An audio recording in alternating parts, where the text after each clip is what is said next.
पर जितने मान्यवर हैं उनको मेरा अभिवादन।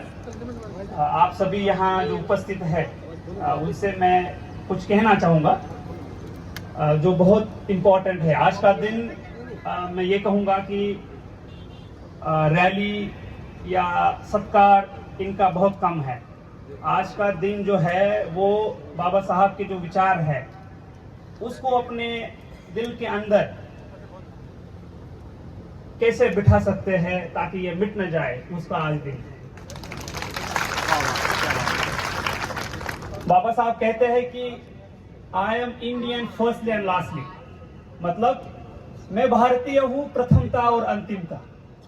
और जब मैं शुरुआत में मुझे बाबा साहब पता नहीं थे, ना ही उनके बारे में पढ़ा था। जब मैं बीटेक में गया तब बाबा साहब के बारे में मैंने पढ़ा, मैंने सुना। तो एक कोट था जो मैं हमेशा मेरे डायरी में लिखा होता था, और वो कोट इस तरह से है, हालांकि वो अंग्रेजी में है, फिर भी मैं कोशिश करूंगा उसको हिंदी में साझा करने की।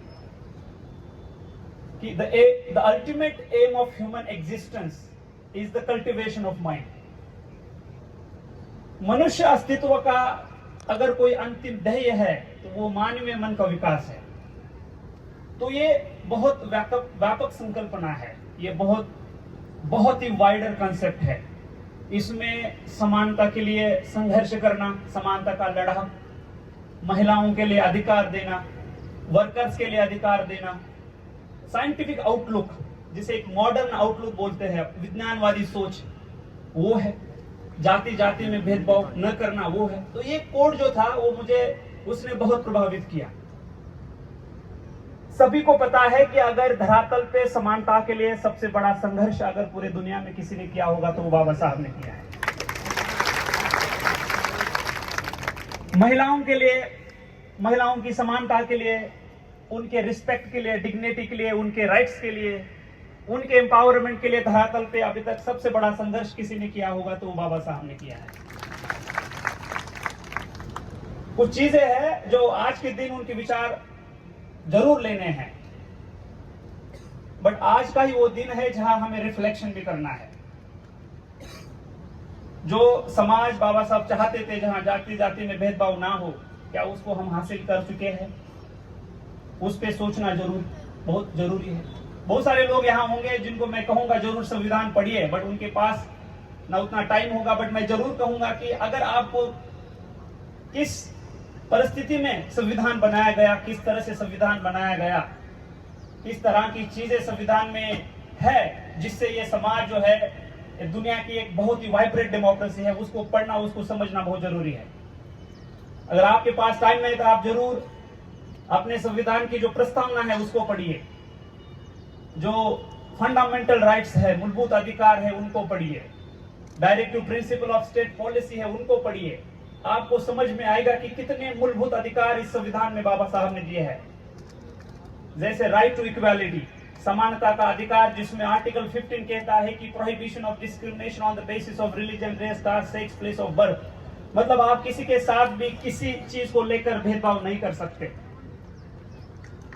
राइट टू इक्वालिटी के बाद होता है right to freedom of speech and expression, assembly, association, movement, residence, profession, मतलब आपको अधिकार दिया है, आपको बोलने का अधिकार दिया है, बोलने की आजादी दी है, आपको ऑर्गेनाइजेशन, एसोसिएशन फ्रेम करने की आजादी दी है। ये बहुत ही मूलभूत और फंडामेंटल चीजें हैं जो समाज में अगर कोई कम्युनिटी है या कोई समाज में व्यक्ति है, उसकी जो राइट्स है, उसका जो एक डिग्निटी है, उसकी जो लाइफ है, उसके लिए बहुत जरूरी है। उसके बाद आता है राइट अगेंस्ट एक्सप्लॉयटेशन, कोई किसी का एक्सप्लॉयटेशन नहीं करेगा। आर्टिकल 23 और आर्टिकल 24 जब पढ़ेंगे आपको तो समझ में आएगा। उसके बाद है right to freedom of religion, अपने अधिकार से वो अगर चाहे किसी रिलीजन को वो चूज कर सकता है। उसके बाद है cultural and educational right, minority जो है उनके लिए एजुकेशन के अधिकार किस तरह से है। जो कल्चरल लिंग्विस्टिक माइनॉरिटी है, भाषा वाली माइनॉरिटी है, उनको किस तरह से प्रोटेक्ट किया है। उसके बाद है article 32 right against constitutional remedies, right. तो ये जो बहुत मूलभूत और फंडामेंटल अधिकार है जो संविधान में दिए हैं, जो संविधान की अगर प्रस्तावना आप देखोगे तो उसमें कहा है कि we the people of India We, the people of India, having solemnly resolved to constitute India into a sovereign, socialist, secular, democratic republic, and to secure to all its citizens justice, social, economic, political, liberty of thought, expression, belief, faith, and worship, equality of status and opportunity, and to promote among them all fraternity, assuring the dignity of the individual and unity and integrity of the nation in our Constitution Assembly this 26th day of November 1949 to hereby adopt and intend to give ourselves this Constitution. तो ये विचार है, ये विचार लेना है, ये बहुत जरूरी है।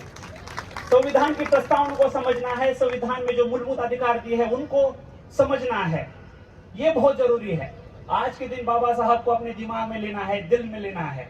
ये बात आप भली बात समझिए, ये बहुत जरूरी है आने वाले समाज के लिए। बाबा साहब ने कहा एजुकेट, तो देखना है कि अपने समाज में कितने लोग हैं, गरीब है, किसी भी वो जाति या कम्युनिटी के हो सकते हैं। क्या एजुकेशन के बारे में क्या कदम उठाए जा रहे हैं? क्वालिटी एजुकेशन देने के लिए समाज किस तरह से साथ आता है, लोगों तक क्वालिटी एजुकेशन आप किस तरह से पहुंच सकते हैं? गवर्नमेंट में डिफरेंट स्कीम्स और पॉलिसीज लाई है, उसको अपन इफेक्टिवली लोगों तक कैसे पहुंचा सकते हैं? तो इसके बारे में जागरूक होना बहुत जरूरी है। जहां भी बात आती है बाबा साहब की, तो एक खेदजनक बात है कि अभी भी बाबा साहब को दलितों में रखा जाता है, बल्कि पता है कि बाबा साहब ने जितना काम दलितों के लिए किया है उससे कई गुना काम महिलाओं के लिए है, वर्कर्स के लिए किया है। जो कोलंबिया यूनिवर्सिटी है, वहां आप देखोगे तो कोलंबिया यूनिवर्सिटी में बाबा साहब का स्टैचू लगा है और वहां लिखा है द सिंबल ऑफ नॉलेज। बाबा साहब की जो एजुकेशन की डिग्रियां है, अगर आप पढ़ोगे तो आपका दिमाग पूरा चकरा जाएगा। जिस परिप्रेक्ष्य में, जिस चैलेंजेस को देखते हुए उन्होंने इतना एजुकेशन लिया, डिग्रियां ली, आज इतनी चीजें बदल गई है, राइट्स मिले हैं, हर जगह सिविल सोसाइटी हो, गवर्नमेंट हो, समाज में हो, सपोर्ट मिल रहा है।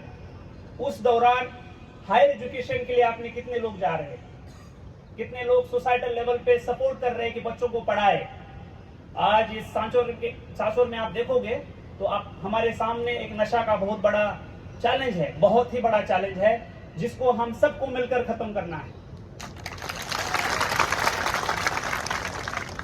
हमारे जो युवा है, इन युवाओं को बताना है आपको कि ये जो चीज है ये उनके लिए कितनी घातक है। वो अपने खुद का सेल्फ कंट्रोल लूज कर देते हैं, उनके चलते उनकी फैमिली परेशानी में रहती है, घर में आर्थिक संकट आता है, वही फिर नशा करने के बाद समाज में आके क्राइम करता है, अशांति होती है, भय होता है। तो इन चीजों को रोकना होगा। जो हमारे लोग इसमें ऑलरेडी है उनको उससे खींचना होगा। रिहैबिलिटेशन सेंटर जालोर में आया है, बहुत सारा काउंसलिंग अवेलेबल है, नए तरीके से एनजीओ काम कर रहे हैं, बस आपको उनके हेल्प मांगनी है।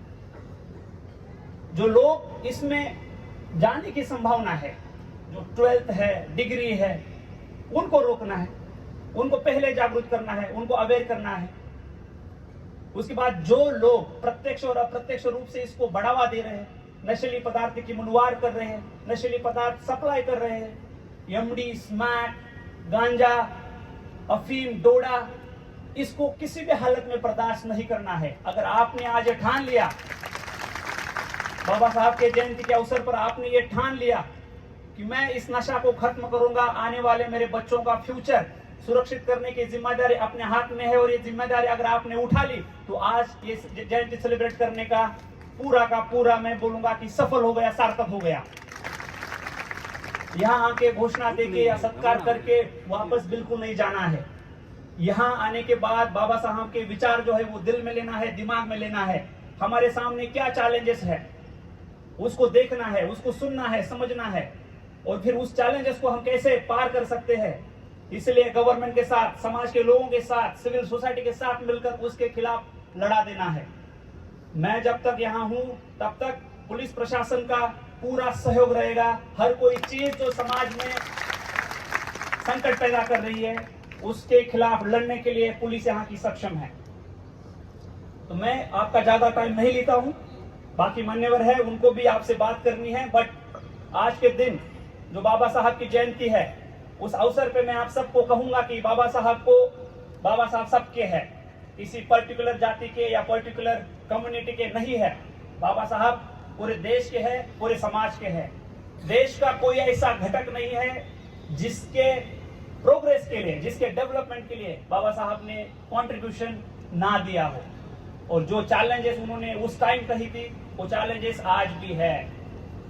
आज भी हम देख रहे हैं कि समाज में भेदभाव दिखता है, तो उसको हम कैसे खत्म करेंगे? तो बाबा साहब के विचार से हम उसको खत्म कर सकते हैं, संविधान से हम उसको खत्म कर सकते हैं। तो संविधान जो बाबा साहब ने हमें मूल्यवान जो दिया है, उसको आप पढ़िए, उसको समझिए, उसकी वैल्यू से आपको पता चलेगा कितना बड़ा कंट्रीब्यूशन हम सब के लिए बाबा साहब ने दिया है। तो मैं अंतिमता यही कहूंगा कि यहाँ जितने लोग हैं जो आए हैं, उनके लिए बहुत सारी ढेर शुभकामनाएं।